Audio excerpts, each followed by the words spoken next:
Olá, pessoal! Olha a gente aqui no nosso Pod é Nosso Saúde. E hoje eu falo em todos os meus episódios, né? Que são sempre muito especiais, com pessoas queridas. E eu tô mantendo aí a qualidade, viu? Eu tenho certeza que vocês estão gostando. E hoje não podia ser diferente, não poderia ser diferente.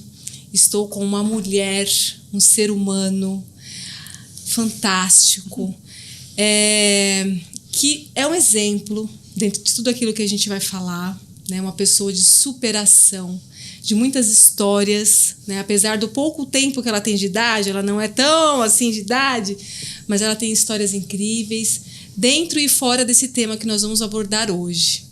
Eu estou aqui com a Andresa Águida. Tudo bem, Andresa? Tudo ótimo. É um prazer receber você estar aqui com você, com vocês. Muito gratíssima pelo convite. Que bom, eu também estou muito feliz. Estou mega contente também. Que bom. Deixa eu falar um pouquinho da Andresa. Ela é uma mulher com albinismo, possui uma deficiência visual, uma baixa visão, né? E atuante no movimento das pessoas com albinismo há 18 anos. Formada em engenharia elétrica e educação física, e transformada em artista performática há 10 anos. Vai falar para mim um pouquinho disso. Faz da autoimagem e condição genética ferramentas de diálogo, reflexão e ressignificação de olhares. Gente, olha que coisa incrível. Uma tipa múltipla que considera a performance audiovisual, música, moda e arquiteturas para criar em arte. Olha, fantástico. Eu sou um pouco suspeita para falar, porque nós temos o Instituto Nóbrega, onde o foco inicial, e continua sendo, óbvio, mas de uma forma menos, vamos dizer, menos assim, intensa, né? Porque nesse caminho que nós percorremos aí, nós encontramos alguns obstáculos, como a gente estava conversando, alguns obstáculos pode ser para melhorar, pode ser para abrir outras portas, outras janelas. Então, eu sou apaixonada por esse tema de albinismo, pelo Instituto Nóbrega, né, que está aí com uma direção nova, veio para cá para Alphaville também, e eu fiz dele uma abrangência maior. Então, além do albinismo, hoje eu atendo no Instituto Nóbrega como médica, como a área de nutrologia, né? Só para vocês saberem mais ou menos o rumo do Instituto Nóbrega. E eu estou aqui com ela para a gente falar muito de albinismo, para falar que o albinismo está tomando assim a frente como deveria em alguns pontos, né, Andresa? Tá tendo a sua importância. Você acha isso? Eu acredito que sim. Tem tido uma visibilidade emergente e isso é muito gratificante de ver, tanto no sentido das mídias, das redes sociais, na moda, a gente tem visto mais pessoas com albinismo ocupando esses lugares, crianças sendo modelo, personagem em novela, sabe? Assim, então, eu fico bastante contente, porque isso realmente amplia a visibilidade, aumenta a reflexão e provoca, gera inquietação em quem tem melanina, e acho que a intenção é essa. Olha que legal, gente, gera inquietação para quem tem melanina. Explica isso, albinismo, pessoas com albinismo, é zero melanina? Não necessariamente, porque na verdade eu tenho albinismo oculocutâneo e eu sou um dos tipos de albinismo oculocutâneo. Nós temos 8 tipos distintos de albinismo oculocutâneo, mas assim, hoje temos 21 tipos de albinismo, considerando sindrômicos e não sindrômicos. O meu tipo de albinismo é não sindrômico. Albinismo oculocutâneo é não sindrômico. Eu tô na classificação de oculocutâneo tipo 1, mas aí a gente tem 1A, 1B, não sei o quê. O albinismo que tem pessoas ruivas com albinismo, que entraria no tipo 3. Então, assim, é muito abrangente. Daria um podcast só para falar de tipo de albinismo. Tá, mas é bom você falar, assim, detalhadamente e com propriedade o que é o albinismo, né? O albinismo é uma deficiência de melanina geneticamente, é isso? Sim. É uma desordem de ordem produção genética, mas assim, não significa que é zero melanina, porque, por exemplo, tudo gira em torno da melanina. Pode ser que a pessoa não produza melanina, pode ser que a pessoa produza um pouquinho, pode ser que ela produza um pouco mais, mas não distribui muito bem. Tem gente que distribui muito mais, e tem pessoas que têm bastante pigmentação e são consideradas pessoas com albinismo também. Me explica isso. Então, porque entra dentro desses subtipos de albinismo. Tem gente que tem o cabelo castanho, tem o olho mais castanho. E mas você a pele bem branquinha. A pele não é tão pigmentada, talvez como seria de uma pessoa morena ou da etnia branca, mas ela é uma pessoa com albinismo. E aí você fala, poxa, mas ela é albina? Sim, ela é albina. A questão é que a enzima dela consegue produzir uma quantidade de melanina que ela se bronzeia. Sim, isso é possível em alguns tipos em um tipo determinado de albinismo. Então, assim, é possível. E você lida muito bem com o albinismo? Sempre foi assim, Andressa? Ou você teve uma época da sua vida? Nós sabemos que a adolescência, ela é, assim, conturbada para todo mundo. Sim. Desde pessoas com albinismo até pessoas que não têm albinismo. Mas teve alguma época na sua vida, tirando a adolescência, que você se viu numa problemática dentro disso que você se considera, assim? Então, na verdade, eu diria que quando nascemos e somos crianças, tanto eu sem melanina, você com melanina, assim, ninguém nasce completamente resolvido, sabe? Assim, todo mundo quer ser inserido na sociedade, todo mundo quer ser incluído, você quer ser chamado para participar das brincadeiras, você quer ser chamado para jogar no time na educação física. E no nosso caso, por conta da deficiência visual, eu vivi muito essa questão de, ou você é a última a ser escolhida no time, ou você joga mal. E aí isso tudo mexe com a gente, mexe com a autoestima, né? Você se sente menos... Você menos não se capaz, sente... né? Menos capaz. E quando você é jovem, criança especialmente, você tem menos argumentos para lidar com isso, né? E, na verdade, o diálogo hoje que a gente fala é que os professores na escola, eles tentem criar atividades cooperativas, né, onde você consiga incluir, de certa maneira, essa pessoa com albinismo em igualdade de oportunidade, sabe? Assim, é lógico, talvez ela não tenha uma excelência para jogar, mas eu costumo dizer que todo mundo tem uma habilidade. Treinável. Todo mundo é treinável. Se a pessoa ela gosta de jogar futebol, vai jogar futebol. Treina, se dedica, vai lá. Um dia você pode jogar futebol muito bem. Verdade. E tá tudo bem, sabe? Assim... Mas, sim, tem esses desafios, porque quando a gente é criança, a gente tem menos argumentos, né? Então, você sabe que eu percebi mais. Uma coisa? Que as pessoas, no começo, até quando eu dei uma visibilidade para o albinismo, as pessoas, elas confundiam muito isso, da pessoa com albinismo e ter ou não capacidade para trabalhar, para estudar, né? Para se comunicar. Então, assim, eu percebi muito isso e fiquei muito espantada, porque é um preconceito velado, né? Existe um preconceito velado por falta de informação. O que você está dizendo, na verdade, a gente denomina como capacitismo. Isso é muito comum mesmo. O empregador, por exemplo, ele não contrata uma pessoa com albinismo porque ele acha que ela é menos capaz para fazer aquele trabalho. Ela vai fazendo uma velocidade diferente. Pode cursar medicina? Sim, tem albinos que são médicos, sabe? Sim. Assim, pode cursar medicina, só que ela precisa de adaptações. Com as adaptações necessárias, todo mundo é capaz de chegar ali, sabe? Assim, mas você acreditar que essa capacidade existe, sabe? Não existe déficit cognitivo relacionado com o albinismo. Pensei nisso nesse momento. A cognição de vocês é normal, né? Assim, tanto quanto a pessoa que tem uma melanina, quando tem mais melanina. Então, é muito bom a gente falar isso, porque foi o que você falou. Então, é capacitismo, né? Que a gente chama quando o empreendedor ou o empregador não acha que você tem a capacidade para determinada função. É isso? Sim, capacitismo. Eu senti um pouco na pele quando eu comecei com o Instituto Nóbrega e levantei essa bandeira do albinismo em relação ao emprego, em relação à oportunidade, quando nós conseguimos fazer uma parceria muito legal com a IBM na época, né? Onde proporcionou alguns trabalhos para algumas pessoas. E a IBM é uma empresa reconhecida mundialmente, né? E ela foi uma das primeiras empresas a dar essa oportunidade para as pessoas com albinismo desta forma, né? Dessa forma de divulgação, dessa forma de como cuidar e como colocar as pessoas com albinismo no mercado. A IBM ela tem um trabalho de inclusão que é muito importante, muito bonito, né? A gente tem uma colega com albinismo que é a Evelyn.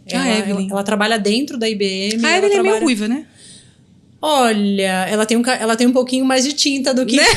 Mas é tinta artificial? Não, ela tem um pouquinho mais de melanina. Mas é isso que eu te falo, é os subtipos que são diferentes, né? Assim, porque as pessoas, às vezes, ela fala assim, ela bate o olho, ela acha que existe um padrão de albinismo. E, na verdade, a gente está falando de dentro do albinismo existe uma diversidade também que ela tem que ser considerada, sabe? Assim, você quer pessoa albina. O albino é esse que é menos pigmentado. Não necessariamente, entendeu? É bom então, você falar, bater essa tecla assim, porque até eu que tô aí já meio engajada nesse assunto, ainda não sei muita coisa, né? Tenho que aprender muita coisa. Mas é interessante você falar sobre isso. E as pessoas às vezes falam assim, você é albino, a sua pele é muito frágil e tal, não sei o quê. Gente, a pele da pessoa com albinismo, ela não é muito frágil. Ela não tem melanina.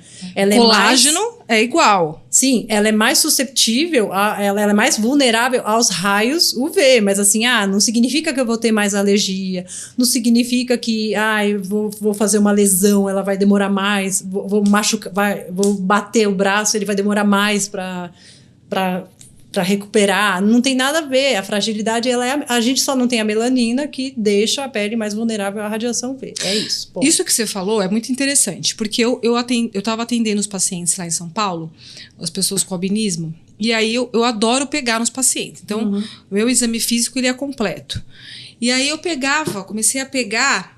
E eu senti, sinceramente, em alguns pacientes com albinismo, uma pele mais firme do que a própria pele com pessoas com mais melanina. Aquela pele mais, não é endurecida, mas uma pele mais firme. Então, assim, a gente tem esse pensamento errado de achar que a pele das pessoas com albinismo é realmente uma pele que descama, é uma pele que, como você falou, mais frágil. E realmente eu vi que existe uma consistência e assim, o defeito genético, vamos dizer assim, a gente pode dizer deficiência genética, né? É só de melanina mesmo. É interessante isso, né? Sim, as características vai ser a mesma, sabe assim? Eu posso ser alérgica, eu posso não ser alérgica, eu posso ter a pele oleosa, eu posso ter a pele ressecada. É isso, assim, como uma pessoa com melanina, com essas mesmas características. A questão do cabelo é lógico, né? Assim, o cabelo, ele acaba sendo um pouco mais frágil, porque querendo ou não, o pigmento, ele dá uma força maior pro teu cabelo, entendeu? Então, assim, o cabelo é uma questão particular, que realmente, talvez, no albinismo, que tenha menos pigmento, ele tenha que ter um cuidado mais redobrado por conta da falta de pigmentação mesmo. E vamos lá. Você, com albinismo, qual a chance de você ter filhos com albinismo?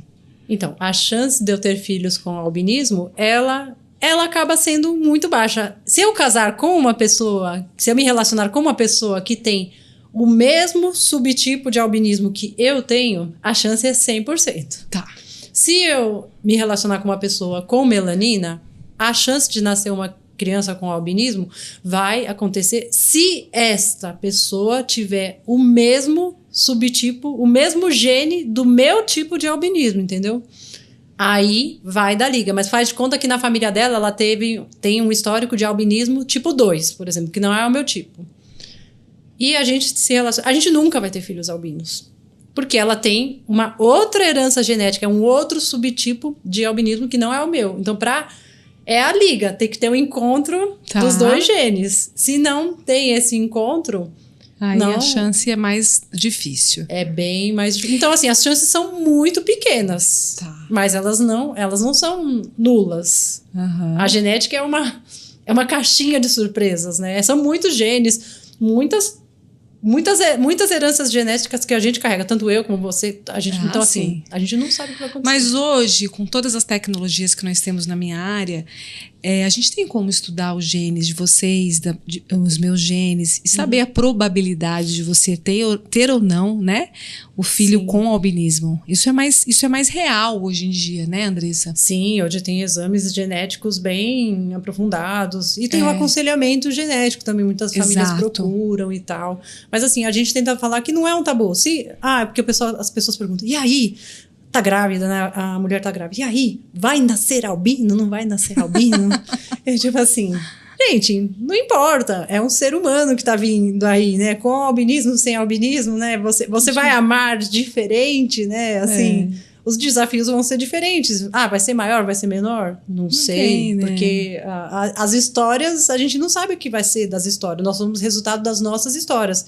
Eu sou resultado da minha história com albinismo, você é o resultado da sua história sem albinismo. E assim, todos nós passamos por percalços, né? Não significa que você você passou menos percalços que eu e eu passei mais percalços. Não sei, não tem... Eu não gosto de mensurar nada. Não mensuro preconceitos, não mensuro sofrimentos, nem traumas. Não tem como a gente mensurar, porque as nossas histórias são individuais. Sim, mas o que você está falando é um pouco... Você é uma exceção de alguns, porque eu já atendi outras pessoas com albinismo e tem histórias aí de dar dó. Sim, né? Tem. Histórias aí que, mesmo dentro do grupo familiar... Sim, né? Tem histórias pessoas muito traumáticas.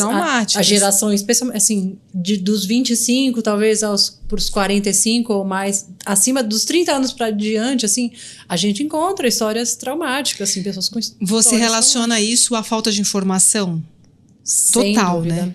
Porque o preconceito, a palavra mesmo já diz, preconceito, é um conceito gerado... Antes mesmo de saber, né? Antes de você conhecer do que você tá lidando, de saber como que a pessoa vai reagir àquilo. Então, assim, eu não sei como que a pessoa vai reagir a um comentário, sabe? Assim, a gente não sabe. Então, assim, as conversas, elas têm que ser delicadas, mas não é só com a pessoa com albinismo, com qualquer ser humano, sabe? Assim, sim, sem dúvida. Mas o que eu fiquei, assim, também espantada quando eu comecei a estudar sobre albinismo foi que a maioria das pessoas são de origem de raça negra. Sim. Olha que antagônico isso, gente. A pessoa vem, né, a maioria, de origem de raça negra, onde visualmente a gente pensa, bom, tem muita melanina, né? E aí, de repente, nasce um albininho lá na família da pessoa de raça negra. Sim. Que coisa louca isso!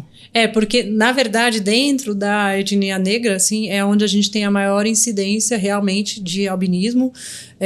Por exemplo, países como a Tanzânia, por exemplo, no continente africano, é 1 para 1.400 pessoas. Então, assim, é uma incidência bem maior. Tanto que a primeira associação de albinismo, ela surgiu em 1978.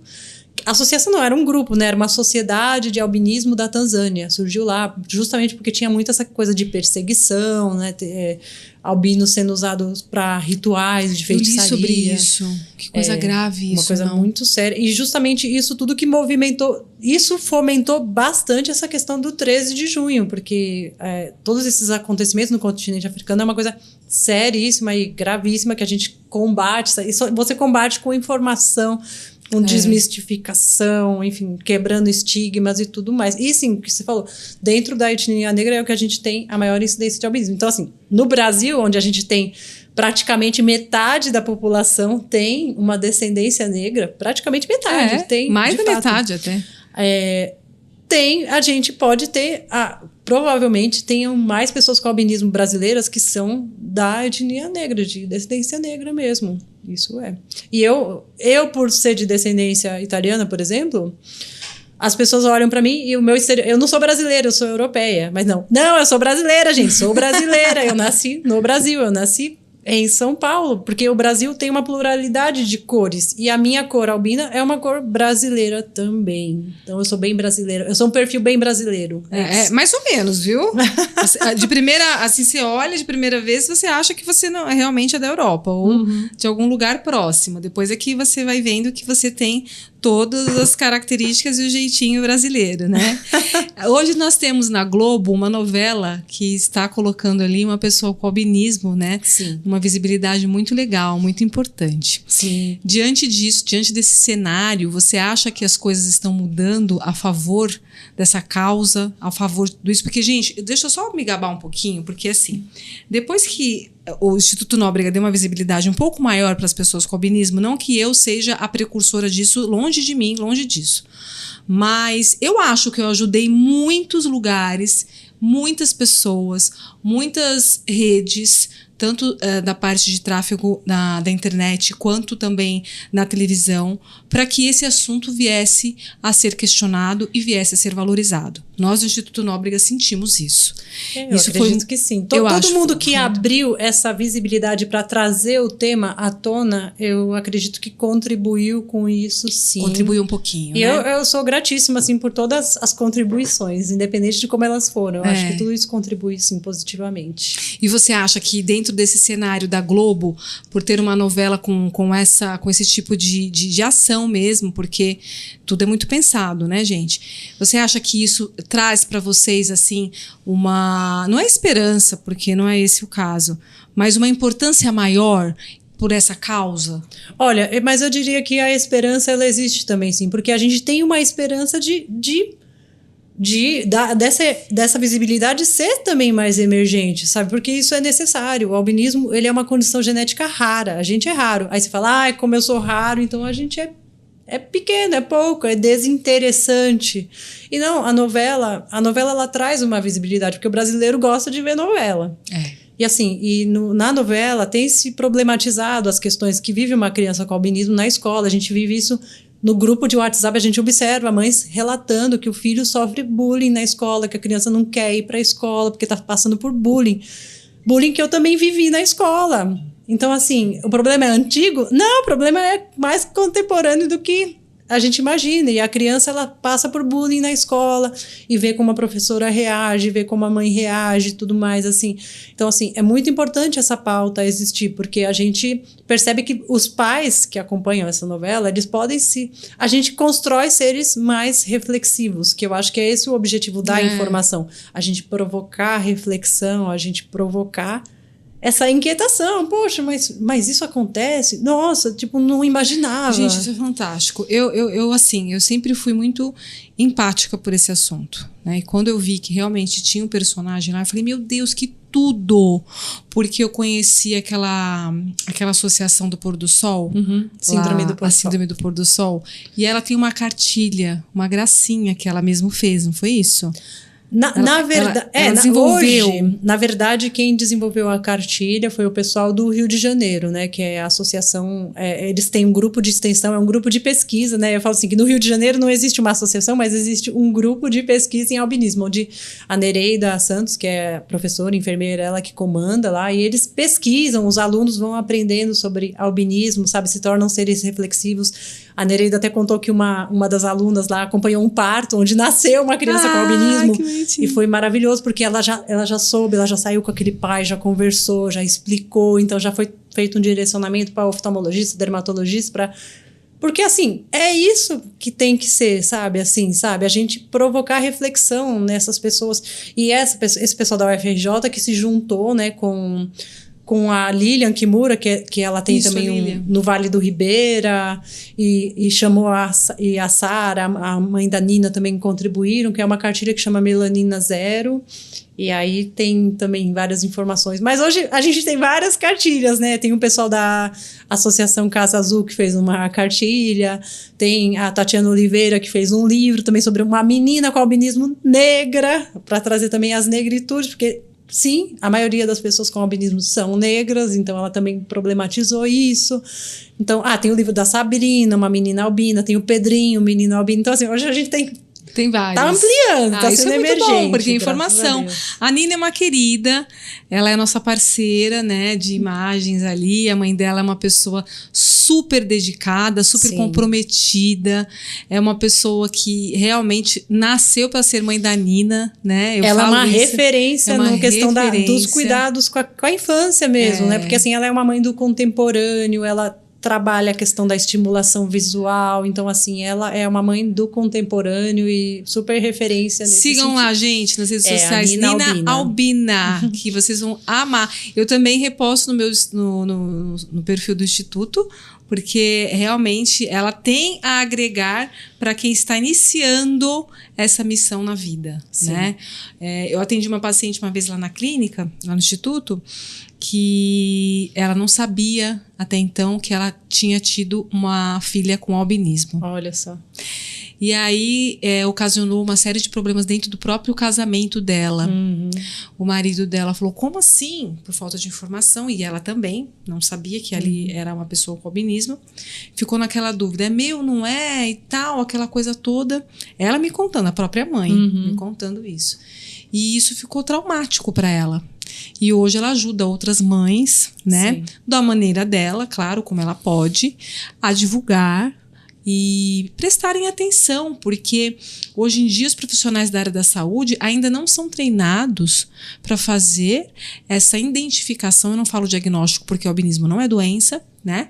Para fazer essa identificação de crianças com albinismo. Sim, o albinismo ele não é identificado assim a olho nu, a não ser que essa pessoa também nasça completamente despigmentada. Por exemplo, quando eu nasci, o médico já olhou na hora, ele entendeu que eu era uma pessoa com albinismo, mas não necessariamente isso acontece. Tem outros subtipos, tem a Fernanda, né, que é uma mãe de 2 crianças com albinismo. Ela fala que o albinismo, ela se reconheceu como pessoa com albinismo com 17 anos. Até então ninguém sabia que ela era albina, ela era uma moça loira. Então, assim, isso acontece. E temos muitas pessoas que nem imaginam que são albinas. Sim, isso acontece. E, assim, a cor de pele não nos define, entendeu? Assim, então, assim, a gente tem que parar a gente tem que romper mesmo esses preconceitos, né? Até mesmo os pais, né, que acompanham esses nascimentos, né? Assim, vamos ser reflexivos junto. O que está acontecendo? Nasceu com menos pigmento. E aí, o que está acontecendo? Deixa eu entender. Qual vai ser a evolução dessa criança? Sim, né? Vamos conhecer, vamos reconhecer, vamos... a questão é a pele? Vamos num dermatologista para entender essa pele. Vamos no oftalmologista para ver, é albinismo? Então vamos também no oftalmologista para entender esses olhos. Aí você tira as suas conclusões, mas sabe, você julgar ao nascimento, isso é um ato preconceituoso. Demais. Ele tá conceituando antes de saber, ele não tá nem, ele tá julgando a pele. Sim. Julgando a coisa. Você fala muito da pele, mesmo porque a melanina ela tá relacionada também à pele, né? Mas existem outros tipos de deficiência, que é a visual, que é a melanina nos olhos, né? E isso dá uma baixa visão. Sim. Então, a baixa visão, ela vai piorando ao longo do tempo ou ela pode dar uma estacionada? Como é que funciona todo esse tipo de situação em relação à baixa visão mesmo? Então, é muito relativo, né? Porque, por exemplo, tem pessoas com albinismo que têm mais pigmentação nos olhos. Então, com o envelhecimento, à medida que essa pessoa vai ficando adulta, o olho vai ganhando pigmento, o cabelo ganha pigmento também. E a acuidade visual, ela pode melhorar, entendeu? Mas a deficiência visual, no meu caso, não piora a deficiência visual, mas assim, o nosso olho é que nem... Nós somos seres humanos, então assim, o olho envelhece. A gente tem músculos nos olhos e tá assim, você vai ter a vista cansada da pessoa que tá envelhecendo também, mas não significa que é por causa do albinismo que eu vou enxergar melhor. A deficiência visual, ela é a mesma. A gente nasce com a deficiência visual.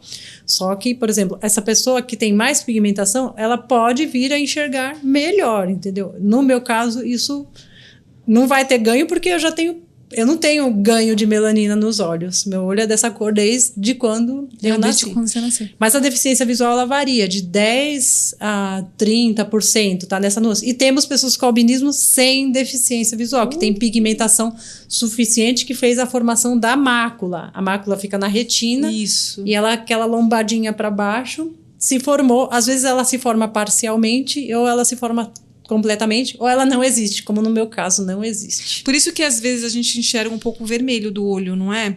Por conta da deficiência da mácula, onde a gente enxerga os vasos. É por conta de falta de pigmentação mesmo. Você enxerga os vasos sanguíneos. Essa mistura mágica, né? Meio olhinho de coelhinho.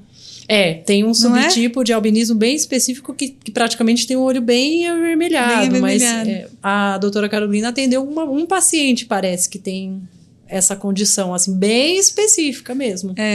Eu já atendi. E mandei para a doutora Carolina. Que legal. Porque o Instituto, gente, ele nasceu para ser um braço de outros serviços. Hoje, em São Paulo, existe um serviço super sério e conceituado da Santa Casa com a doutora Carol Marson, né? Isso. E ela já tem alguns anos, inclusive foi até tese de doutorado dela a respeito do albinismo, ela é dermatologista. Então, a gente é um braço para outros serviços. Eu acho que outros médicos podem também ser o braço, sabe? Se espelhar, o pró-albino, ele é uma referência, sabe? É atendimento gratuito, tanto oftalmológico como dermatológico. É a doutora Carolina que está mais encabeçando, mas tem o doutor Ronaldo Sano também, que encabeça a parte da oftalmologia. Aí tem a visão subnormal. Então, assim, é um programa de referência que é gratuito para as pessoas com albinismo e atende pessoas de qualquer lugar do Brasil e do mundo que venham querer o atendimento, né? Posso dar mais informações, me mandem mensagem no direct se quiserem. E outra coisa, a Santa Casa é uma referência de várias outras situações, onde ali eles estão sempre estudando para poder o desenvolvimento da melhoria de determinadas patologias ou não, que no caso o albinismo não é uma patologia. Então, a Santa Casa, por ser uma referência dentro da medicina, ela tem mais chance e mais oportunidades para poder, de repente, estudar um caso raro, né? Para poder atender o maior número de pessoas, porque é um lugar onde é público, né? Então, tudo isso facilita muito mais do que um trabalho, do que uma clínica privada. Você, né? que é médico, eu recomendo bastante, né? Vocês médicos, tanto da dermatologia, oftalmologia, que seja de qualquer área, citem o pró-albino. Isso é importante, essa pessoa com albinismo ter ciência. A gente vai começar a falar do pró-albino também, que eu acho interessante. Qual que é a importância para você em ter o Dia da Conscientização Internacional do Albinismo? Olha, pra gente que vive no Brasil, é um dia importante porque ele gera maior visibilidade no assunto, é o que eu falo, né? Trazer o assunto à luz é uma forma da gente poder produzir pessoas, fazer com que as pessoas se tornem mais reflexivas também acerca do assunto, quebra estigmas, quebra preconceitos. Às vezes você fala, é muito, é pouco. Não vai eliminar 100%, mas a gente tem um caminho, é uma curva crescente, assim, então é um dia muito importante e eu fico muito feliz, assim, né, de acompanhar esse dia existe desde 2014, ele foi comemorado a primeira vez em 2015, então a gente está indo aí para 8 anos de comemoração. E ele é importante, sim, porque hoje aumentou bastante a visibilidade. Eu acho que os preconceitos diminuíram, não eliminaram, mas tem diminuído, sim. Isso é bom. Quem encabeçou esse dia foi uma pessoa com albinismo? Olha, na verdade, a questão do Dia Internacional foi muito pela questão que acontece na África, esse problema muito sério, né, da perseguição, né, de pessoas com albinismo para rituais, para feitiçaria. O sangue do albino me faz enriquecer, a cura da AIDS, não sei o quê. Então, assim, a ONU, ela se preocupa. Aconteciam coisas muito sérias, coisas seríssimas e gravíssimas, assim, uma questão cultural muito forte que precisava ser rompida. Então, assim, a ONU falou, isso é um estado de emergência, assim, esse dia precisa ser decretado para que a gente possa elevar o assunto, trazer à luz esse assunto, sim, porque é raro, mas existe. Então, muito bom você falar isso. O Dia da Conscientização Internacional do Albinismo veio para realmente informar as pessoas que o albinismo existe, que o albinismo não pode ser tratado de uma forma mística, né? De uma forma desrespeitosa, que o albinismo ele é uma deficiência de melanina onde não tem nada a ver com deficiência de cognição, e parem com esse tipo de situação lá na África. Então, acho que isso foi para poder alertar mesmo, né? Para que não morressem mais pessoas inocentes com essa falta de informação, né? Eu acho que começou por uma situação um pouco catastrófica, né? Porque isso é uma tragédia. Sim. Você pegar uma pessoa, um bebê albino, achando que aquilo ali vai resolver sua vida. Eu li um artigo uma vez sobre isso, não foi nem na Aldeia Nice, porque agora a Aldeia Nice está bem evoluída, né? Tem muitos trabalhos voluntários em relação a isso. Mas antes da Aldeia Nice, de pessoas que eram mutiladas, pessoas com albinismo que eram mutiladas, vivas. Sim, isso ainda acontece, né? E as pessoas têm sido julgadas, têm sido condenadas, porque assim, hoje tem muitas organizações que têm funcionários remunerados que atuam dentro do continente africano, assim, a gente não pode generalizar o continente, né, assim, tem países onde a cor do albinismo, o albinismo ele é até elevado, assim, mas mesmo assim a gente também tem que romper essas questões, né, eu não sou ninguém é superior por ter a pele albina e ninguém é inferior por ter a pele albina, enfim, ou aquela velha questão que especialmente acontece na descendência negra, né, do racismo estrutural, assim, sabe, por exemplo, eu não vivo a questão, nós de descendência branca não vivemos essa questão, mas dentro da descendência negra existe. A pessoa com albinismo negra, ela é negra, só que ela tem a pele branca, só que assim, ela não é superior e ela não é inferior e ela pertence àquela cultura também, entendeu? Eu vou fazer uma pergunta muito leiga. Na certidão de nascimento vem o quê? Olha, então, muitas mães questionam às vezes isso. Antigamente a gente vivia mais isso. Hoje a gente tem um grupo engajado, assim, um grupo de WhatsApp de mães de crianças com albinismo, mães, pais, sejam bem-vindos ao grupo, né? Lá tem muitas mães de todo o Brasil, do continente africano que fala português participando. E assim, tá lá, a pessoa nasceu numa família, tem descendência negra. Você vai pôr, a cor é negra, você é negra. Não é branca. Eu sou branca, porque a minha família é de descendência branca. Então, assim, mas é branca porque não tem melanina? Não. É branca porque a descendência é branca. Então, é negra porque a descendência é negra. Mas como é que é isso? Porque, assim, olha, as minhas perguntas é bom até para poder, né, informar. Se você tem uma família que é negra, o pai é negro e a mãe é branca. Se você tem lá os filhinhos, mãe negra, pai branco, pode ser que nasça branco. Pode ser. E por que vai se colocar negro só porque a mãe é negra? Então, não tem como você referenciar a cor da criança pela mãe. Porque existe ali, o pai, a maioria das pessoas com albinismo é de raça negra. Mas a criança nasceu branca. Só porque a mãe é negra, você vai colocar que ela é negra? Então, mas aí é o que você falou. O negro com o branco, a gente tem o pardo. Então, assim, por exemplo, ela é parda. Não, tá. Mas aí tudo bem. Ela é parda. Ok. Aí é confuso mesmo. Você fala, não tem melanina. Mas é a descendência que manda. Não, no certidão de nascimento? Sim, uai. Ué, claro que não. Quer dizer, se você tem uma mãe negra e o pai é branco e você nasce... Vamos supor que você puxa o seu avô, olho azul e branco. Você vai colocar só porque sua mãe é negra, você vai colocar que a criança é negra? Não é a cor que vai determinar, a cor da pessoa que vai determinar? Não, por exemplo, a cor não é determinante. Não é determinante para registro de nascimento? Não deveria ser. É que eu não sei legalmente como funciona, mas não deveria ser. Porque às vezes o que acontece, tem mães que às vezes tem menos acesso à informação, e às vezes a pessoa a família é toda negra, e nasce a pessoa branca, e a pessoa sempre se definiu como branca. É isso que eu acho certo. Você colocar no seu registro como branca. Porque afinal de contas, se você é branca, mas sua mãe é negra, daí que sua mãe é negra. Só porque sua mãe é negra, você tem que colocar no seu registro de nascimento que você é negra? Então, mas é uma questão histórica mesmo, né? E isso é importante pra gente. É uma questão de pertencimento, mas a gente está falando de pertencimentos, né? Eu tenho uma história, a pessoa, né? Você falou, a família é negra e branca. Isso. Ela tem uma história de descendência negra também. Então, assim... Até aí, ok. Aí, negro com branco, ela vai colocar que a cor, aqui eu não sei como... Às vezes, cor é a palavra errada, mas ela deveria... Na cor, põe albina. Tá com dúvida? Põe albina. Pronto, é isso. Albina é uma cor? Então... Falar cor albina? Eu posso pegar, por exemplo, uma roupa e falar assim, eu quero essa cor dessa roupa que é cor albina. Posso? Então, não pode, porque dentro do albinismo a gente tem uma diversidade de cores. Porque tem vários subtipos, que nem eu te falei, tem tipos que tem bastante pigmentação, tem tipos que são menos pigmentados. Então, a pele ela vai variar, ela pode ser mais rosada, ela pode ser levemente mais... Tem um marrom bem clarinho, tem pequenas nuances. Então, assim, não é... Mas, assim, se a pessoa não sabe como pôr, escreve.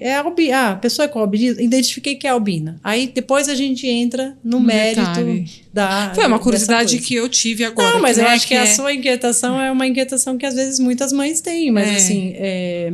A gente tem que entrar nesse lugar do pertencimento mesmo. Porque, por exemplo, lá pra frente, pode ser que essa pessoa ela queira se candidatar a alguma coisa que tenha, sei lá, a cota pra descendência negra. E às vezes ela tem a descendência negra. E aí? Olha, ela não pode? Que ponto de interrogação. Ela tem como provar. Que ponto de interrogação. Ela pode não ser negra, mas ela pode ser parda, ela pode ser branco com indígena também, pode ser negro com indígena, pode ser, enfim, é isso. Tá.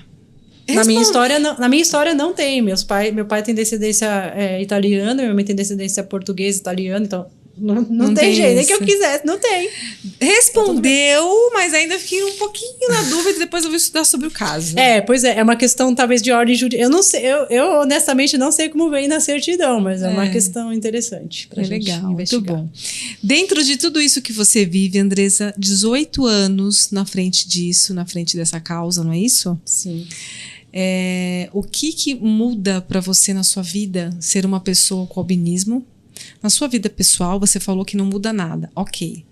Mas é porque você é uma pessoa, eu posso dizer isso, uma pessoa diferenciada. Não vou dizer que você é a única, porque não é, mas você é bem diferenciada dentro do grupo de pessoas com albinismo. Você, dessa deficiência de melanina, você tira situações em que você se beneficia. Não se beneficia por ser albina, por ser pessoa com albinismo. Mas você passa por cima disso e você você tem uma motivação maior para dar o seu melhor. Então, dentro da sua carreira de engenheira, de educadora física, de atriz, de dançarina, né, de moda, enfim. Como é que o albinismo ele age dentro da sua vida profissional e pessoal? Olha, eu costumo dizer que se eu não tivesse nascido albina, talvez a minha vida teria menos cor. Olha só, até... Ai, que bonitinha! Pois é, até um... O albinismo te dá mais cor. O albinismo me dá mais cor porque, assim, hoje, na minha arte de viver, eu vivo das artes hoje, atualmente, e, assim, eu dialogo com a minha condição. Então, assim, eu uso a questão do albinismo, a questão da deficiência, a meu favor. Eu escrevo um projeto artístico onde eu relaciono toda essa questão, eu relaciono a questão da deficiência, eu relaciono a questão de eu ter o cabelo branco, eu relaciono a questão da pele, eu relaciono a questão de enxergar menos ou de ser desequilibrada, tal, não ter a percepção de profundidade, que a gente tem essas questões por causa da deficiência. Então, assim, eu dialogo com isso, eu uso isso a meu favor. Então, assim, não é só porque eu sou... eu diria isso para todas as pessoas, às vezes, assim...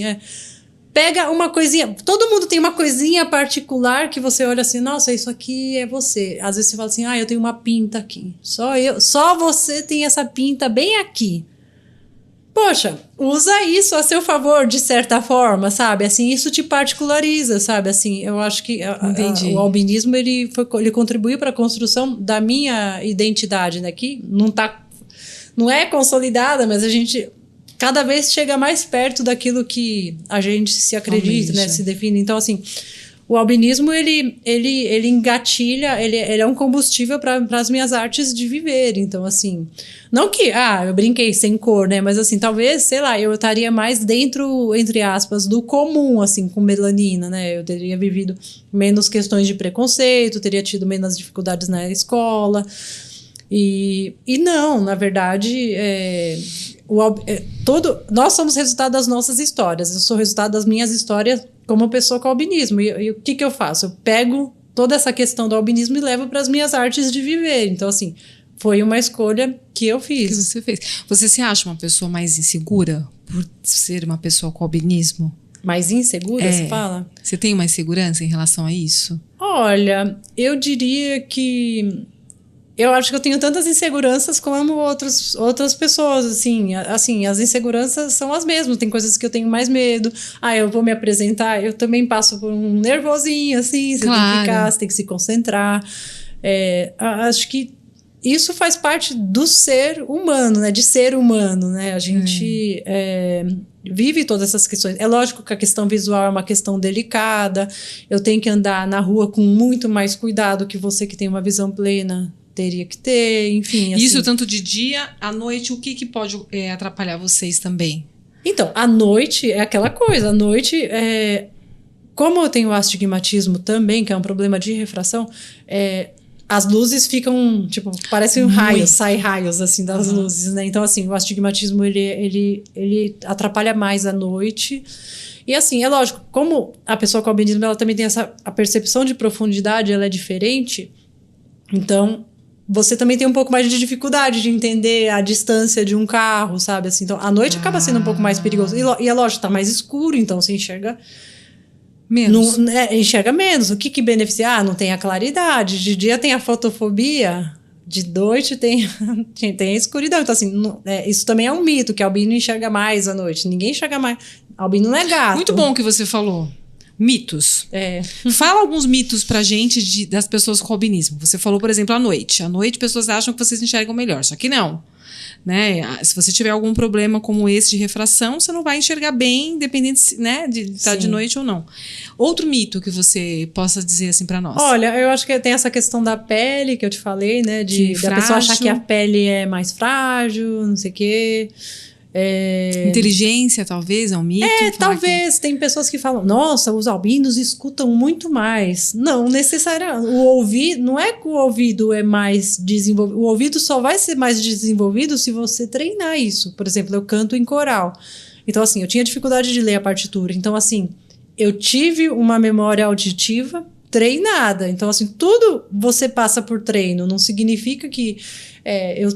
meu irmão, por exemplo, eu tenho um ouvido bom para tom, mas porque eu vivo no ambiente da música, eu aprendi, eu fui treinada, fui condicionada a ser mais auditiva. Mas não significa que todos os albinos têm um ouvido espetacular e tal, não sei o quê. Isso também poderia entrar. Você falou uma coisa importante, só voltando um assunto atrás, sobre cotas, né? Hoje, as pessoas com albinismo, elas têm esse direito de cotas de alguma coisa? Então, a cota, ela está muito relacionada com a questão de etnia. Da descendência. Então, assim, não tem nada a ver com a pessoa albinismo em si. Não tem. Albino. Entendi. É que assim, na verdade, hoje, juridicamente, o que as pessoas dentro das associações, né? Na Bahia, nós temos a primeira associação com albinismo, né? Que é lá Palba, o Joselito, né? Ele comanda e tal, tudo lá. E assim, qual que é a grande batalha? É que o albinismo seja reconhecido como uma deficiência, porque isso facilitaria bastante, né? Abriria muitas portas para políticas públicas. A questão do protetor solar é um grande... protetor solar é um cosmético, então não pode ser distribuído gratuitamente, aí as pessoas têm que entrar pela justiça e tal. Então, assim... Hoje... tá difícil dialogar com o protetor solar, então a gente tenta dialogar com outras... possibilidades protetivas também. Muito bem. Então, já que você tocou nesse assunto, eu tenho uma novidade exclusiva de primeira mão. Eita. O Instituto ele já vem trabalhando ali quietinho, né? Dentro das suas possibilidades. Porque não é fácil ter um instituto, gente. É muito burocrático, exige muita documentação, né? Então, tudo isso são alguns anos para você ter ali formado e uma base de um instituto. Seja ele qual for, né? De qual foco, de qual segmento, de qual bandeira. E... há 2 semanas atrás, eu recebi uma notícia muito especial de uma deputada querida, amiga minha, lá de Brasília, uma deputada federal. Eu vou depois soltar isso junto com você, tá? Que bom. Eu não sei se você acha que você não recebeu o convite ainda. Que eles vão, próximo, em breve, eles vão inaugurar, eles vão soltar aí o Dia Nacional do Albinismo. Eu não estava sabendo, não. E você vai ser uma convidada de honra. Olha. Então, através do nosso instituto, junto aí com os nossos colegas, vai ter uma coisa muito bacana. O Joselito vai participar também. Que bom, você vai participar, todas as pessoas envolvidas, pessoas realmente de impacto em relação a esse assunto. E começou pelo instituto, chegou lá no plenário. Que bom. E a gente vai conseguir aí o Dia Nacional de pessoas com albinismo. Então, só para repetir, gente, desde 2017, o Dia Internacional do Albinismo, não? Desde o dia 2014. Começou em 2015 a comemoração, né? Tá. Foi em dezembro de 2014. Desde dezembro de 2014, existe o Dia Internacional de Pessoas com Albinismo. Conscientização, né? O Dia Internacional de Conscientização de Pessoas com Albinismo, é isso? Isso. Muito bem, desde 2014. Agora, através do Instituto Nóbrega, através da gente ali, dos colegas, né, que depois eu vou soltar o nome de cada um que está participando de tudo isso, vamos aí ter o Dia Nacional de Conscientização de Pessoas com Albinismo. Na verdade, a melhor forma de chamar isso é Dia Internacional de Conscientização sobre o Albinismo. Sobre o albinismo. Isso. Ok. Então, é muito importante para a sua informação, para a informação de pessoas que não sabem nada de albinismo, para as pessoas que realmente vivem um pouco dessa realidade, mas querem entender um pouco mais, aonde achar um apoio, né? Então hoje nós temos tudo isso, a Andresa encabeça aí várias frentes em relação a esse assunto, né? E eu acho importante a gente usar esse espaço aqui para falar um pouquinho disso, porque as pessoas me perguntam de onde veio essa vontade de estar engajada com as pessoas com albinismo. Não sei. Não sei.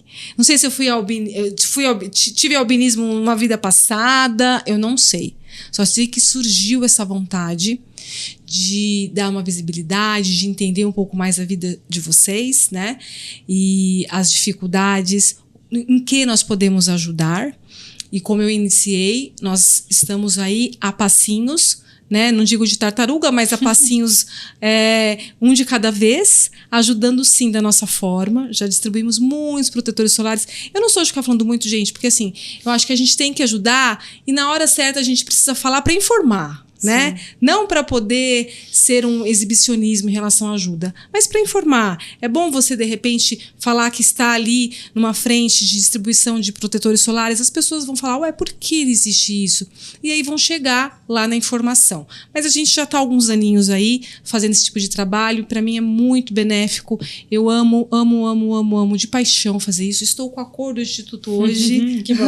Eu vim em comemoração, porque essa semana é o Dia Internacional de Pessoas sobre albinismo, então, porque esse programa vai sair esse episódio vai sair depois do dia 13, tudo bem, né? Então eu preciso falar que estamos na semana, e a Andresa participou no dia 10 de junho, né, de um evento muito bacana lá no Hospital da Santa Casa. Sim, né? Tivemos várias palestras, a maioria foi mais direcionada para as mães com albinismo, foi muito rico, foi muito produtivo. Eu só respondendo, né, a sua inquietação também, eu acho que todo o engajamento ele começa com uma sensibilização, não necessariamente sobre albinismo, às vezes, o que te sensibiliza a proteger as árvores? Às vezes você vê árvores sendo cortadas, ou você vê um cão sendo maltratado, e aí, enfim, cada causa tem a sua sensibilização. Eu me sensibilizo com aquilo, me sensibilizei com uma história, então, todo movimento é válido. O movimento do albinismo não é, às vezes não é o mais importante, mas assim, acho que todos nós, como humanidade, termos os nossos movimentos de sensibilização é algo muito bonito, muito digno. E assim, hoje, eu diria que assim, eu posso ter sido a precursora lá atrás, né, 2005, tudo mais, mas assim, hoje nós temos diversos atores falando de albinismo, a mãe da Nina, que é a mãe do contemporâneo, enfim, e outras associações surgindo aí em Mato Grosso, Espírito Santo, tem vários Minas, estados. assim,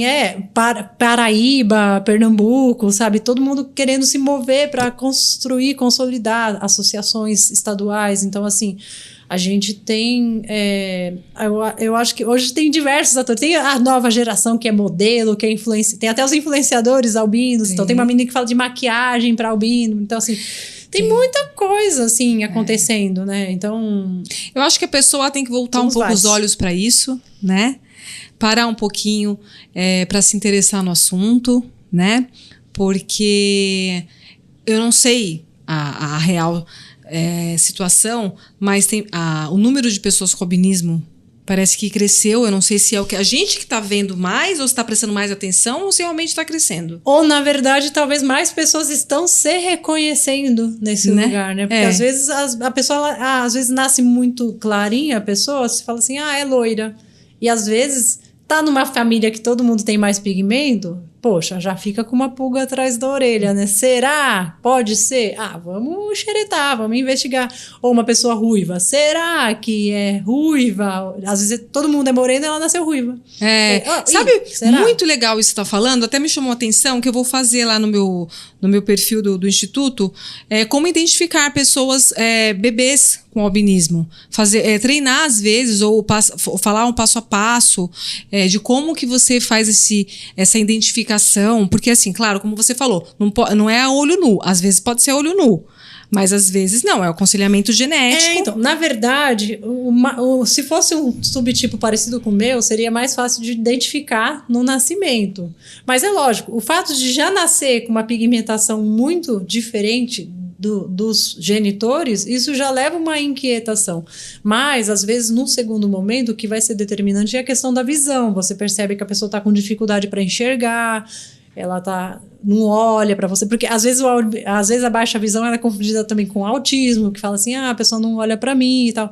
E albinismo e autismo também tem sido uma coisa emergente, mas a pessoa não é autista porque ela é uma pessoa com albinismo, também não tem nada a ver, é uma coisa que pode acontecer, mas assim, a deficiência visual às vezes ela entra é confusa, a pessoa acha que a pessoa é uma criança com autismo e às vezes ela não é uma criança com autismo, ela tá com a baixa visão, então, vamos investigar, vamos entender, põe uma linha interdisciplinar de profissionais, okay. Aí, vai no psicólogo, faz os testes lá para ver a questão do autismo, neuropediatra, vai no oftalmologista, o oftalmologista deu seu filho vai ser cego? Não, seu filho não vai ser cego, sabe, assim, a gente enxerga, porque assim, a baixa visão existe, mas a percepção, eu posso dizer isso, a percepção é muito mais apurada, a gente cresce a nossa percepção com o passar dos anos, isso eu posso dizer que isso realmente acontece, porque a gente aprende outra forma de olhar para o mundo. Que legal. Um último assunto, que assim, falar desse assunto requer muito mais tempo, né? Sobre o câncer de pele, sim, né? Isso é importante a gente falar, porque não como nós falamos, a pele é mais frágil, mas existem alguns subtipos em que a condição para que adquira um câncer de pele é maior, né? Então nós temos o Joselito, que é uma prova disso, que tem um câncer de pele há alguns anos. Sim, né? Ele tem tratado é doloroso, tudo mais, o tratamento. É doloroso. E eu quero saber o seguinte, por ser uma pessoa com albinismo, quando adquire o câncer de pele, o prognóstico, ou seja, a forma como vai evoluir essa doença do câncer de pele é pior do que as pessoas que não têm albinismo?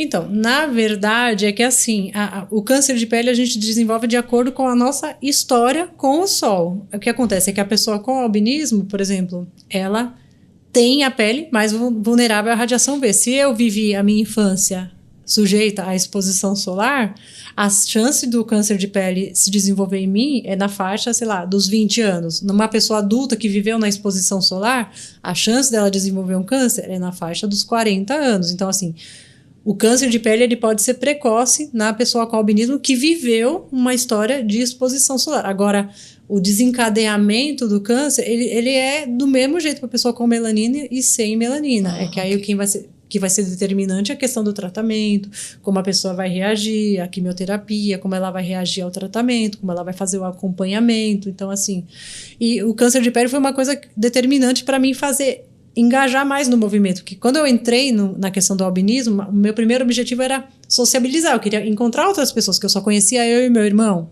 Poxa, só nós, não, tem mais gente, não é possível.